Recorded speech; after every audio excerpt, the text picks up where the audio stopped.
Crush House Legends. I'm your host, Wayne Allyn Root. We've got a fantastic show in store for you today with an absolute football legend. I want to remind you to go to vegaswinners.com right after this podcast ends for one of my world-famous games of the year. Just register. It's simple. It's easy. It takes 1 minute, and you automatically receive $1,000 in free coupons, which you can apply to my game of the year. And you also get 5,000 reward points, which can be converted into gifts and prizes with our state-of-the-art cryptocurrency reward system, all at vegaswinners.com. Now to our guest, Jim Everett. He's a former American football quarterback who played in the National Football League for 12 seasons, was selected as the third pick in the first round of the 1986 NFL Draft by the Houston Oilers. Remember them? But you may know him best as being a quarterback for the LA Rams. Without further ado, please help me welcome NFL superstar Jim Everett. Back in 1989 and 90, Jim, I was the lead sports anchorman for what's today known as CNBC. Then it was called FNN, Financial News Network. It was FNN Sports. It was stocks Monday through Friday with FNN, and then on weekends it was FNN Sports. And that was very smart, by the way. CNBC making a big mistake today. When guys bet on Wall Street Monday through Friday, what do they do on the weekend? They bet on football games. So it used to be football on the weekends, and I was their big prognosticator and odds maker and the lead anchor man and updated all the scores and Jimmy the Greek's partner on our premier football show. And they sent me out to do interviews at the Rams and Raiders. In those days, the Raiders were in L.A. too. Remember those days? And I went out to the park, and I interviewed you several times. And by the way, you were always very nice to me. So you're a good guy, and I was thrilled to see you on the show. Well, Wayne, from what I've heard, I'm one of the few guys that is nice to you. So, because I saw your crew earlier. Hey, by the way, I went to the Pickers Hall of Fame because I know you're going to talk about your 12-0 picks over the whole thing. They're just waiting to build the bust of you at the Pickers Hall of Fame. But you're doing a heck of a job, though. I've been pretty good for a lot of years. By the way, you know who's the only quarterback that was ever nasty to me? Basically, everyone was nice. You were very nice. And some were kind of nice. Nobody was ever nasty except for Joe Montana. Joe Montana was the nastiest guy I've ever met in my entire career interviewing football players. And I was shocked because I had no idea. I thought he was a nice guy. He was a damn good football player, that's for sure. I remember back in the day, we started the quarterback club, and we got there was just a picture of all of us on the internet today, as a matter of fact. But there was like 12, 13 of us. We tried to get Joe to join us when we decertified at the union, but he wouldn't join us. So he was kind of in his own deal. But I'll tell you what. The San Francisco 49ers back in that era, if they didn't have Ronnie Lott, they wouldn't have all those championships. But Joe gets all the credit, but Ronnie was the man. Ronnie was great. I remember when he cut off the tip of his finger so he could play. Remember that? Yeah, I do. Unbelievable. He could have been a Navy SEAL. The guy's tolerance for pain. Unbelievable. All right, so Jim Everett, all those years, was it 12 years in the NFL? Most of them, or certainly most famously known for years as a Rams quarterback and a really great job. When you look at the NFL today and you look back to then, what do you see as the big difference in when you were playing and how they play the game today? Well, I think in 1997, and that was my last year, they just changed the rule, the hit rule, as far as what kind of punishment they can put on quarterbacks. If they were one step away from you, they were blowing up. There was no question of us thinking about playing to age 45. We just wanted to make it to 35. If you remember back in the day where Steve Young and Troy Aikman were dealing with concussions, every part of our body was just getting blown up. If it wasn't a knee, I remember John Elway, if you go to him, he looks like parts are us right now, as far as metal, I remember plastic. You taking some big hits. I still remember some of the hits you took. How's your body nowadays? Well, I've got some issues. I got 2 new back discs, which is wonderful. But I think if we talked about going back to the point, the change in the game, they protected the guys. They're protecting the quarterback. No, you don't need those late hits to the head to make the game any better, or late hits to the knees, or even the receivers now, where they get to go across the middle and they catch the ball, and you can't jack them up in the head. But that wasn't in our day. Ronnie Lott would come up to you and said, "Don't throw over the middle." He would say that before the game, and you're like, oh, okay. So we'd have to throw balls down and away. We didn't get all the luxury, so that opened up the game. The press coverages on the corners, they used to just maul our guys, but now they can't. They can't beat them up as much. So, and that's why there's so many 40 to 38 games now in the NFL, right? They were a lot lower scoring in your day, correct? I think we're going to see our first 6,000-yard quarterback now with 17 games. You add another game to it. So, I mean, there's a lot of different dynamics. And don't get me wrong, I love the game than when we played, but it was a little bit more warrior. It's still fast. It's still a great game. But I think it's better now that the guys aren't getting jacked up. And maybe, look at Tom Brady. He's going to be 40. He's 44, going to be 45, and still playing. I think that's good for the game. All right, cool. What do you think about something that isn't good for the game? COVID. What's going to be the effect of COVID on the NFL this year, in your opinion? I don't know. It's I don't try to step into that hole. I'm not a doctor. I just hope people are safe. They do the right thing. It is an issue. These athletes are in great shape. Hopefully, it doesn't affect them as much. But I don't know. I mean, this whole COVID thing has thrown a wrench. I thought the NFL did a pretty good job with all the testing that they've done. Yeah. So I think that's a plus. And the fans, they did a great job with the testing. But I was pretty annoyed. If I was a player, I would not want vaccines forced down my throat. I thought the players' freedom was obstructed by that. They're making it almost impossible to not take the vaccine. You can't even leave your room when you're on the road. You can't hang out with the guys. Can't go to a restaurant. I don't like that. I think that's wrong. I'm more on the side of what's that wide receiver on Buffalo? Used to be on the Dallas Cowboys. He said, I'm not taking that. And yet they've ostracized him for that. So that to me is a problem. I think that the idea is, let's say we get down to the playoffs, and all of a sudden you're not available in a playoff game. Are you the team guy there? I mean, I don't know. This is a nationwide issue. It's just not sports. Just highlights it. Sports is life condensed in 3 hours. So this is an issue that goes all around. But if my teammate's not available when it comes playoff time and this and that, I'd be pretty discouraged. So I think it's more self-serving than it is more of a philosophy of, am I a vaxxer or anti-vaxxer? So, well, it's interesting because the NBA is not mandating vaccines for their players. So they could opt out in the NBA. The NFL never really gave them that choice.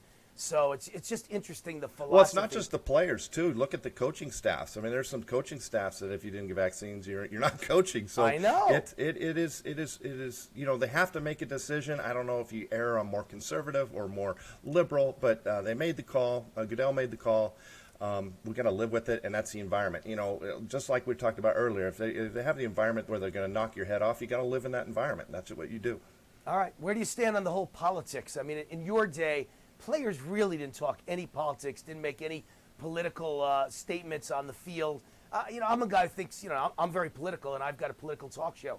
But there's a place and a time for that, not on the field. I don't want to see political stances on the field. I don't want to see anyone kneeling for the national anthem on the field. Go do it in your spare time, but not on the field in front of the fans.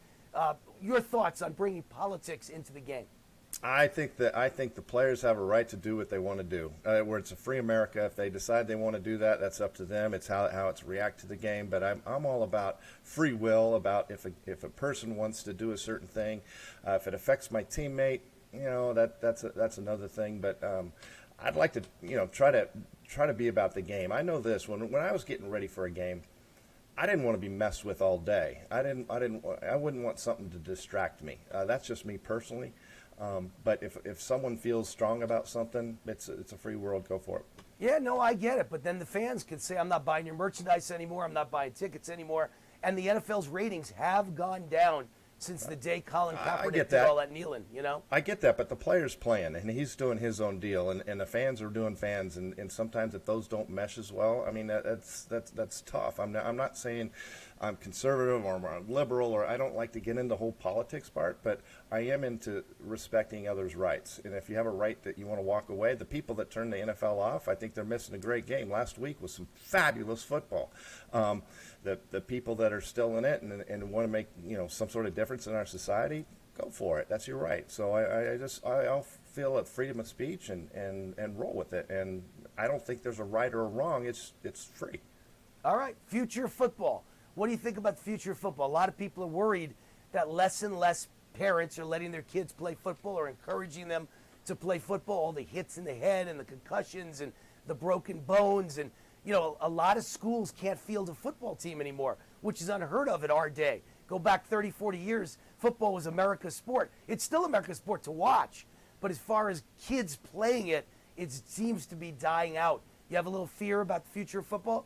No, I think the numbers are a little bit down. I have one of my, my ex-college roommates runs a huge program, and their numbers are off. I think there is some issue with the concussions, with people getting hurt. With the game's a lot safer. I think the equipment's getting better. I think the helmets are better. Those are improving. So I think it goes through ebbs and flows. Sometimes I think right now might be a little bit on the downside, but it's so much fun to play, and I encourage guys to do it. I think you see rugby, you see soccer, you see some other sports, but I think you'll see gravitation back to football if it goes. It'll go through its cycle. Life's funny. I was a great athlete, but my parents, all they cared about was getting straight A's in school. They didn't want any distractions. They refused to let me play. They fought with me. They argued with me. I didn't listen to them. I played street ball, and I was like a street ball legend, but they wouldn't let me play organized football. Now you fast forward to me as a parent. I wanted my two boys to play football despite all the risks because I just knew how much love I had for the game, and neither one of them wanted to play. So it's just funny the way life is. I would have done anything if my parents would let me play. Now I let my kids play, and they didn't want to play. We had one wanted lacrosse, the other likes basketball. My daughter was a fencer, and my fourth kid is a horse rider, English horse riding. Nobody wants to play football. I'm so destroyed. I wanted to go to games. I want you to know that they know that you're 12-0. That's for sure on your picks. 12-4. You heard me say 12-4. Not bad. 75% winners. I wish I was 12-0. All right, last question. You played for almost 2 decades, I guess college career, NFL career. What are your best memories of football? Oh, I can tell you, I go all the way back to high school. I remember, we went 13-0 my senior year. I have fabulous memories with all my high school guys. I think there's some winning programs. It was year after that we were going into recruiting, and that's when actually Sean Salisbury and I, we were talking about earlier, we were being recruited together or different programs together. Where did you go to high school? I was in El Dorado in Albuquerque, New Mexico. New Mexico. Yeah. I never knew that about you. Yeah, and so there's not a lot of college recruiting at the time in Albuquerque, New Mexico. Right. But we had 6 guys. It was not a football hotbed. No, but we had 6 guys on our team go D1, so that was we were pretty dominant. You were the only one that went NFL, though, I assume, yeah? I was, yeah. Yeah. No, I was not. I'm the only one. I've got a teammate that has a Super Bowl ring. Vince Warren he was a wide receiver for San Diego State. He was our running back. He's with the New York Giants. He gets on IR right at the 53-man roster, whatever he had. They end up winning the Super Bowl that week. Now he's driving a Budweiser truck with a Super Bowl ring and putting it in my face every time I go back to a reunion. Love you, Vince, man. Those were, I assume, the Phil Simms years, right? That must have been Phil Simms. It was, or Hostetler, whatever. I lived in New York in those days. They were some great teams. They really were some great teams. But I would say at Purdue, beating Ohio State, Michigan, and Notre Dame all in one year, that was a pretty much highlight. That was amazing. Yeah, it all has to do with wins. You remember the wins. Sometimes you remember the worst throws ever, but you try to forget those. But I would say beating the pros, beating the Giants when we were there, flippers, overtime, coming back. There was a game we played to talk about Tampa and Rams coming up. We were down 28-0 to Tampa Bay, and we came back and won that game. And so I use that in some of the coaching stuff I do with kids I do right now. So how many times did you lead your team to the playoffs, by the way? A bunch of times, right? There was a handful. I think it was 3 times we were there. But, yeah, we were going through a trend. I came into an older team, which was really a good situation. Most times when you're a top draft pick, you're going to a crap team like Troy Aikman did, and he was like, 111. You look at some of the young guys being drafted now in the first round. Like I saw Sam Darnold up in New York. He's not with a good team, and it's his fault. Now all of a sudden he goes down to Carolina, and he's the man, throwing almost 900 yards in 3 games. And I love me some Sam Darnold, and he was just in a bad situation. Right, bad situation, no question about it. And by the way, isn't it ironic that the Jets literally threw him away, and now he's 3-0, and the Jets look awful, and their quarterback, the new savior, had 4 interceptions last week. Yeah, I love the perception of things. People think, throw this guy away. I knew Darnold was good. He just needed the right situation, So, anyway. He's really a tough character, too. I really like him as a person. He's kind of blue-collar, and he's in my mind, more of the Jim Kelly type mentality. Yes. And he's going to be just fine. You had a great career while I was there, sitting in Los Angeles, being the anchor man. because I think all 3 times you made the playoffs were when I was the anchor man for FNN. So I just always think back to you as a playoff quarterback and a really good one. So I enjoyed your career, and we thank you for coming on the show, and we're pleased as punch that we had you on. Wayne, and that Hall of Fame bus at the Hall of Fame Pickers waiting for you. I got to mention that to end the show. I got to mention anyone who's watching, come on over to VegasWinners.com.